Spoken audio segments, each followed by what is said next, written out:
6:40 is the time. Last Friday, the FDA announced that they were lifting nearly a 20-year ban on silicone breast implants. Joining us this morning to talk a little bit more about it and what that means for patients out there who want to get the silicone implants now is Dr. Renato Calabria. Good morning, doctor. Good morning. How are you? Good. You have an office here in the Desert Rancho Mirage, also in Beverly Hills and over in Rome. And you've been doing plastic surgery and reconstructive surgery for about 30 years now, so we can call you an expert in this field, right? Thank you. Thank you. You're welcome. Now, why don't you tell us quickly, why was there an FDA ban on silicone breast implants? Well, since 1992, when Connie John did that famous expose on national TV, there's been focus on safety of breast implants. Breast implants were introduced actually in 1962, about 40 years ago, and obviously at that time the FDA was not around, so they were kind of fathering.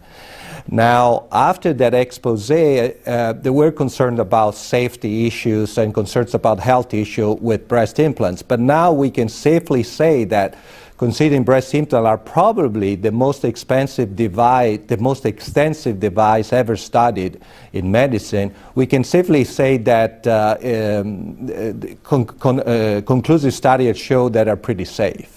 And you say that the link to cancer hasn't been proven. The link on cancer hasn't been proved, no links with autoimmune disease, no links even is safer for mother that breastfeeding.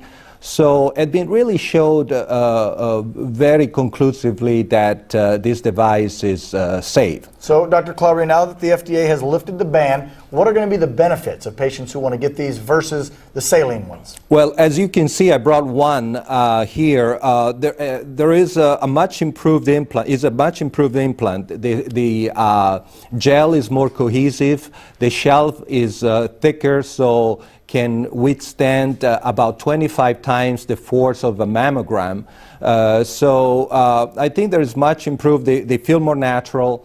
And I think they look more natural too. They look don't they? natural, and it's obviously another alternative for women that are considering breast augmentations. Now let's talk a little bit about the price. Now I know you said that you prefer to use these silicone implants over saline.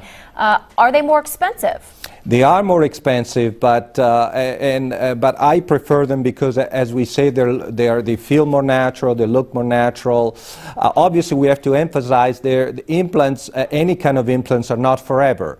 You need to keep in mind that you may need in 10 years or so to have a revision, or they can form scar tissue around, and so women need to be well informed about breast augmentation. But I think it's a very safe. You were also telling us before we went on that women who want to breastfeed, the saline ones actually cause more pain than getting the new ones? Is that right? No, the pain is about similar in both. I think either saline and silicone implants are safe in women that breastfeed. So we can say.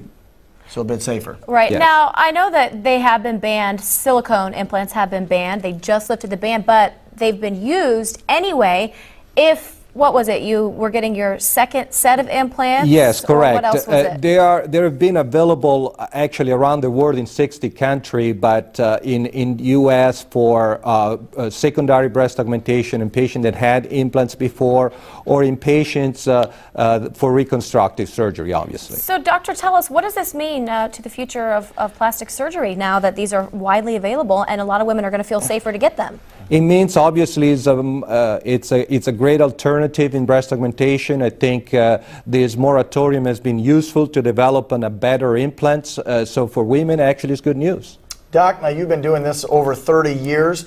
How many breast augmentations do you think you've done? And have you used more silicone than saline over those 30 years? We have used in the past more silicone than saline. We have been back to saline for the last 16 years. Is great, and now we have the alternative of using the silicone. So I think it's great for consumers in general, and for doctors, they feel safer. All right, Doc, there's your number, 836-0077 or drcalabria.com. And one plug for him, tonight on CBS on Access Hollywood, you're going to be featured on there, a little segment, right? Access Hollywood is on our channel tonight at 7:30. So more with you tonight. Thanks so much for coming in this morning. You're welcome. Yeah, thanks for making the drive from Beverly Hills. Appreciate it, Doc. Time is now 6:45. Coming up, Thanksgiving is just hours away, isn't it? That's true. We've got some ideas on what to do with a leftover turkey, and meteorologist Jennifer Daniels is going to let us know how fabulous it's going to be on Thursday. Jen? Oh, you know it. It will be a wonderful day. Temperatures about where they ought to be for this time of year, but man, will it feel good.